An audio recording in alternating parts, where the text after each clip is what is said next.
आज मैं आपको लेके चलता हूँ एक बहुत ही सुहाना सफर जिसकी शुरुआत हम करेंगे दिल्ली से और पहला फेज़ होगा हमारा आज ऋषिकेश के लिए। ऋषिकेश से हम कोशिश करेंगे रुद्रप्रयाग पहुँच जाएँ क्योंकि रुद्रप्रयाग के बाद बद्रीनाथ एक दिन का रास्ता रह जाता है। तो देखते हैं कहाँ तक पहुँचते हैं। अभी बजे हैं सुबह के 5:25। अभी हम लोग स्टार्ट कर रहे हैं हमारा पहला ट्रिप चारधाम सीरीज़ की यात्रा। ये ट्रिप बहुत ही अमेजिंग होने वाला है। इसके दो रीज़न्स हैं। फर्स्ट ऑफ ऑल ये पहला ट्रिप है इसीलिए। सेकंड, क्योंकि हम पहले ही ट्रिप पे 4 धाम कवर करने वाले हैं।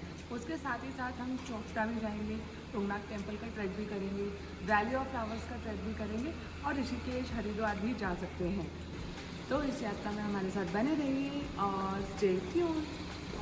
एंड हाँ, हम ये यात्रा खुद बेसिकली हम बाय रोड करने वाले हैं और इस आइटन में करने वाले हैं। यस, हम ये यात्रा आइटन में करने वाले हैं। हम पूरा उत्तराखंड इस आइटन में ही घूमने वाले हैं। अभी हमको सोसाइटी के गेट पर रोक लिया गया है क्योंकि उनको हमारी गाड़ी में इतना सारा सामान दिखा के दया लय कि आप लोग कहाँ जा रहे हो, इतना सारा सामान लेके जा रहे हैं। उनको लग रहा है कि हम किसी फ्लैट का सामान चोरी करके जा रहे हैं। तो हमें यहाँ उन्होंने रोक रखा है, चेकिंग कर रहे हैं, फ्लैट से वेरीफाई कर रहे हैं, हमारी गाड़ी चेक कर रहे हैं, हमारा एग्जिस्टेंस चेक कर रहे हैं।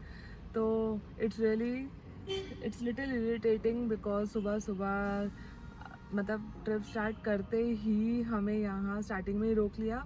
अभी मैं यहाँ कार में वेट कर रही हूँ और अनुराग उनको समझाने गए हैं कि हम लोग चोर नहीं है। एक्चुअली रीज़न ये भी है कि हमने 15 दिनों में बहुत कुछ प्लान किया है। हम लोगों ने कैंपिंग प्लान की है, किचन प्लान किया है एंड हमने स्पोर्ट्स भी प्लान किया है। तो हमारे पास बहुत सारा सामान है। यस, हम उधर अपना खुद का किचन लेकर जा रहे हैं with proper gas cylinder, stove, बर्तन, राशन कि हम उधर खाना खुद बनाएंगे। हमने कैंपिंग का भी पूरा जुगाड़ किया हुआ है कि हम कहीं भी टेंट लगा सके इजीली। तो that's why we have lot of stuff in the car और इसीलिए उनको शक हो रहा है। यू कैन सी ये हमारा टेबल है, मतलब ऊपर तक पूरा फुल है, पूरा टॉप फ्लोर तक फुल है। Okay, I think they are done with the verification and now we can start.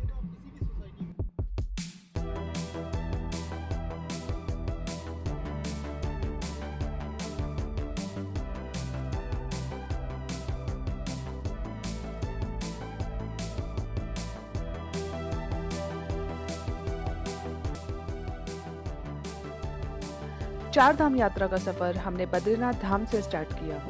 तो हम निकल पड़े नोएडा मेरठ से होते हुए पहले ही दिन बद्रीनाथ की तरफ। लेकिन अगर हम मेरठ की तरफ से जा रहे हैं तो हमें डेफिनेटली भोले की जाल पर नाश्ता तो करना ही था, हमारे फेमस जैन शिकंजी पर।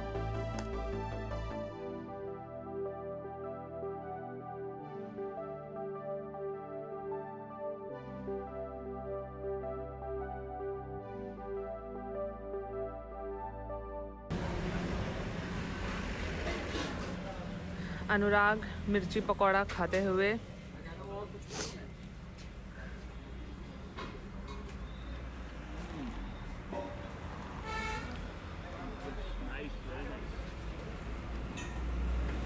ये आ गए आपके छोले कुलचे, ये है चाय।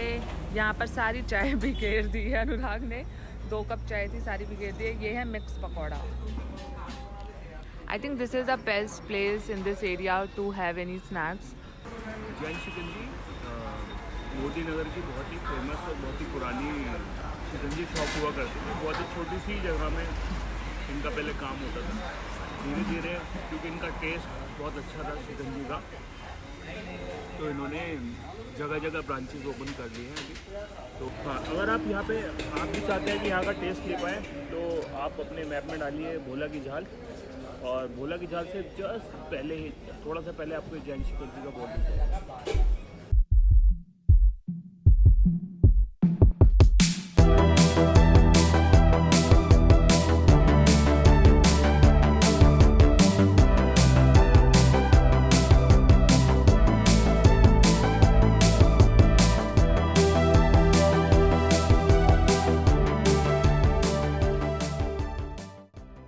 यूपी क्रॉस क्रॉस करते ही उत्तराखंड के बॉर्डर पर आपको रोक लिया जाएगा। ई पास की आपकी चेकिंग होगी।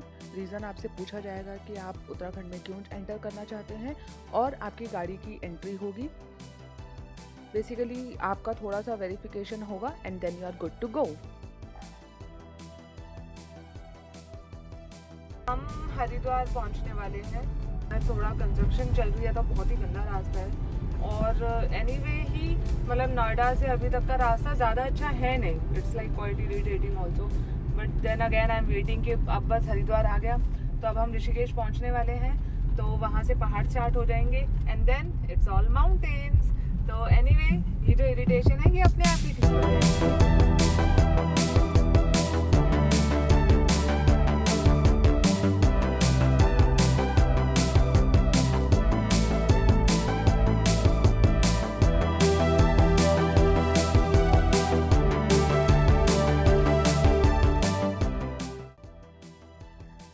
दिल्ली से बद्रीनाथ का रास्ता कुल 550 किलोमीटर है, कुछ 520 किलोमीटर्स के अराउंड, जिसको पूरा करने में मतलब 15-16 घंटे लग जाते हैं। तो जब हमने अपना सफ़र स्टार्ट किया, हमारा प्लान था कि हम फर्स्ट डे रुद्रप्रयाग तक पहुंच जाएं, जो कि दिल्ली से 350 किलोमीटर है, जिसमें हमें 9-10 घंटे लगने थे और बाकी का सफ़र हम नेक्स्ट डे तय करें। लेकिन जब हमने ऋषिकेश क्रॉस किया तो हमें पता चला कि वो रास्ता बंद है और हमें ऑल्टरनेट रूट लेना पड़ेगा टेरी डैम की तरफ से, जिसकी वजह से हमारा 50 किलोमीटर का सफ़र बढ़ गया और ड्राइव का टाइम भी टोटल 18 घंटे हो गया। और गलत रास्ते पर जाने की वजह से भी हमारा काफ़ी टाइम वेस्ट हो गया कि हम वहाँ गए और वहाँ से वापस आए।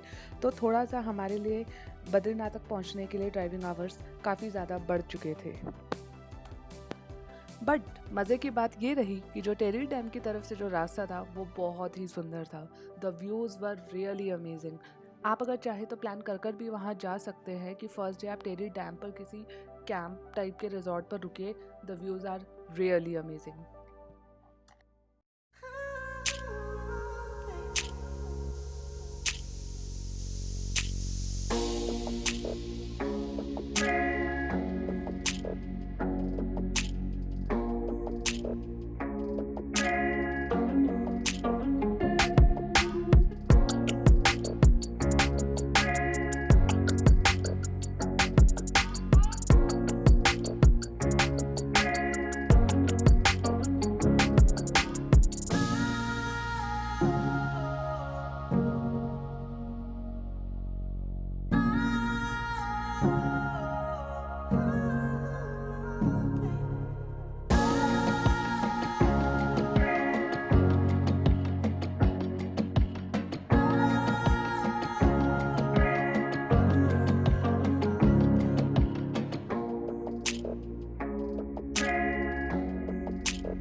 ये चल रहा है पोखाल और पोखाल में यहाँ पर अभी काफ़ी जाम लगा हुआ है। थोड़ा सा पीछे लेके अंदर दबा दो, ये निकलेगा नहीं पता। ठीक है। बस बस। और ये जाम खुल गया है। अभी हम स्टॉप से अपने 2 घंटा पीछे हैं, थोड़ा दूर है। जो हमारा प्लान था उसके हिसाब से पीछे चल रहे हैं। यस। बट बॉडी हमारी पूरी जवाब दे चुकी है, तो हम कोशिश करेंगे कि बीच में कहीं स्टे मिल जाए। ये था बेसिकली जाम जिसने हमें इतनी देर से रोका हुआ था। अब हम इससे निकल गए हैं, अंधेरा काफ़ी हो चुका है। ये मेरे लिए फर्स्ट टाइम है कि मैं अंधेरे में पहाड़ों में ड्राइव कर रही हूँ। Step by step he learning होती है। पहले मैंने छोटे पहाड़ों पे चलाने की कोशिश करी, फिर आज मैंने हिम्मत करी कि थोड़े इंडेंस पहाड़ों में भी चलाऊँ, और अब मेरा नंबर आ गया है अंधेरे में भी चलाने का। ओके, धीरे धीरे करेंगे, ज़्यादा जोश नहीं दिखाएंगे। जिनको भी निकलना होगा उनको आराम से निकलने देंगे, उनको ज़्यादा शान पत्ती नहीं करके दिखाने का, और आराम से रास्तों को समझते हुए, ट्रैफिक को समझते हुए अब मैं गाड़ी निकालूंगी। ओके, द पॉइंट इज़, रात में जब हम गाड़ी चलाते हैं, एक तो ये जो पीछे वाले हैं इनकी जो लाइट है साइड मिरर से बिल्कुल आंखों पे लगती है, विच इज़ रियली डिस्टर्बिंग। जैसे अभी पीछे वाला डिपर मार रहा है and I am really feeling disturbed about it. So I think मुझे उसको जगह दे देनी चाहिए। ऑल्सो जब सामने से गाड़ी आती है तो उसकी भी लाइट आंखों पे पड़ती है, but okay that is fine. At least रात में ये बेनिफिट है कि आपको मोड़ पर सामने से अगर कोई गाड़ी आ रही है तो उसकी लाइट तुम्हें दिख जाती है, तो ये एक रात को बेनिफिट है। और इस लंबी सी टायरिंग जर्नी के बाद हम रुद्रप्रयाग तो नहीं लेकिन श्रीनगर तक फाइनली अपने होटल पहुंच गए।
बद्रीनाथ के रास्ते पर जगह जगह कंस्ट्रक्शन चल रही है क्योंकि ऑल वेदर रोड का काम चल रहा है, जिसके बाद आई थिंक जो लेन है, जो रास्ता है, उसको काफ़ी चौड़ा कर दिया जाएगा। आई थिंक 3-4 लेन्स बना दिया जाएगा, तो जिसकी वजह से रास्ते में हर जगह कंस्ट्रक्शन चल रही थी।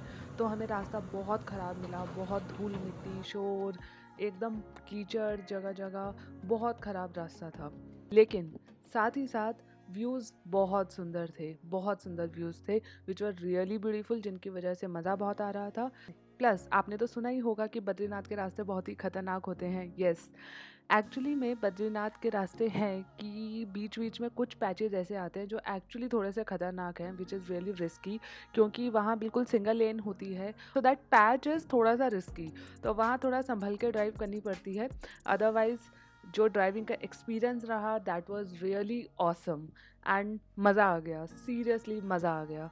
साथ में इतने अच्छे अच्छे व्यूज़ थे, इतने अच्छे माउंटेन्स, ग्रीनरी एंड मतलब बहता पानी, झरने, mountains, everything was really beautiful. Driving yourself, मतलब खुद कार चला के बद्रीनाथ जैसी जगह जाना या हाई माउंटेन्स पर जाना is really really a very awesome experience. Specially जो रास्ता जोशीमठ के बाद आता है वो थोड़ा ज़्यादा रिस्की है, otherwise the route is really beautiful और बहुत मज़ा आया खुद से ड्राइव करने में इतने सुंदर व्यू के साथ। एंड बद्रीनाथ पहुँचते पहुँचते हमें दूसरे दिन भी रात हो गई, तो हमें पूरे 2 दिन लगे दिल्ली से बद्रीनाथ पहुँचने में। ऐसा नहीं है कि आपको भी 2 ही दिन लगेंगे, हमें क्योंकि नॉर्मल रास्ता बंद मिला था जो देवप्रयाग से होकर जाता है, इसीलिए हमें ज़्यादा टाइम लगा। अदरवाइज़ आई थिंक 1.5 दिन में हम बद्रीनाथ पहुंच सकते हैं। सो फाइनली हम डे 2 की शाम को बद्रीनाथ टेम्पल पहुंच गए।